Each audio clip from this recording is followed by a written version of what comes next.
Alright, Apple versus Samsung, the iPad Air 5 versus Galaxy Tab S8. Which is best for you? Well, as always, we'll first go over the specs and then talk about who these devices are best for. So let's go over the raw stats. First, let's talk about the externals. The iPad Air 5 is Apple's well-rounded speedy tablet that starts at $600, while the Galaxy Tab S8 is Samsung's alternative, starting at $100 more, but comes with its stylus in the box. While for the iPad, its stylus will be an extra $100, so far, they're pretty similar. Let's keep going. For the form factor, both devices are fairly similar in size, with the iPad being 10.9 inches and the Tab being 11. There isn't really too much of a noticeable difference in sizing here. But for screens, there's a clear winner. The Galaxy Tab sports an adaptive 120Hz display, meaning movements on the screen will look faster and smoother. And Apple does have this feature. It's called ProMotion in its premium line of iPads, the iPad Pros. But it does not come with the iPad Air. And for connectivity with tablets, this usually isn't too much of a concern. You really just need a USB port, a headphone jack, and oh wait.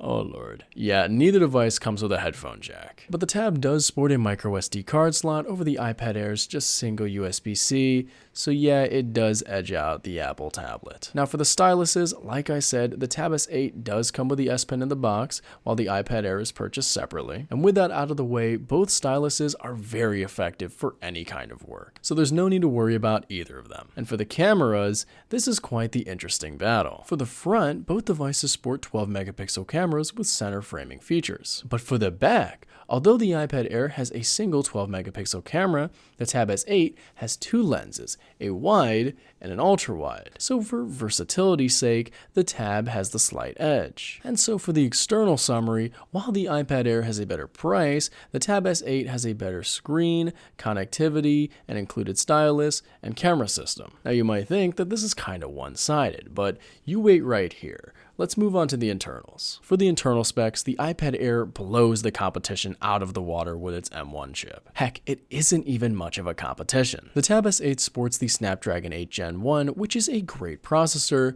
but just look at the benchmarks. They're both good, but the iPad is much better. So if you want a powerhouse, the iPad Air is your tablet. Now for storage, neither device is great in this category.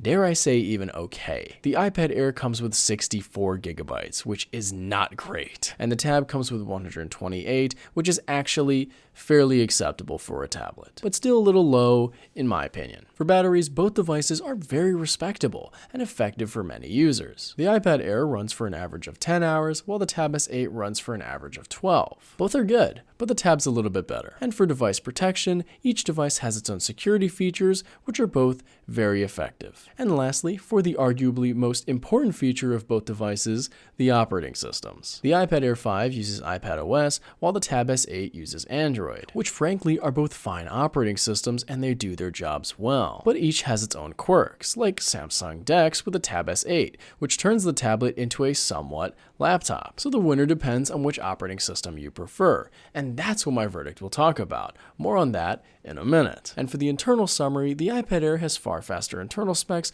while the Tab S8 has a better storage capacity and battery life. So now that we've gotten the raw stats out of the way and seen which device has the better specs, which one is best for you? Well, that's a simple question with a not so simple answer. It's not always about specs. Despite them being compared first, it's more about you. Let me explain. Here's how I choose the tablet for myself. After researching and checking out these devices, I would personally get the iPad Air 5 because I'm more accustomed to the Apple ecosystem and it fits my needs better. And boom, that's how you do it. Look at your needs for a device and see what fits them best. For instance, if I was in the market for another tablet, I would make sure that it can work and accommodate my current work schedule and that it works with my current tech ecosystem, in this case, primarily Apple. So the iPad is the best bet for me. But in a different universe where I have a primarily Android setup, I mean, even in this current one, I do have the Note 10, but I mean having the Galaxy Watch, the Buds, etc., then yeah, I'd get the Tab. The point is, you need to figure out which one fits your setup the best, and which one you're more accustomed to. The raw stats are a great way to compare the components of the devices, but at the end of the day, you're the decision maker, not the specs. The stats only give the superficial qualities of the devices. The real nuance comes from you and your needs. So I suggest you figure out your operating system of choice, either iPadOS or Android, and get the tablet that comes with that. So if you want a tablet with iPadOS, get the iPad Air 5. But if you want an Android-friendly device, get the Tab S8. And that's how you choose your next tablet. My name is Seerus. It's spelled like Cyrus, pronounced like Sea Rooster. Just take out the ter. Thank you very much for watching, and have a wonderful day. Peace.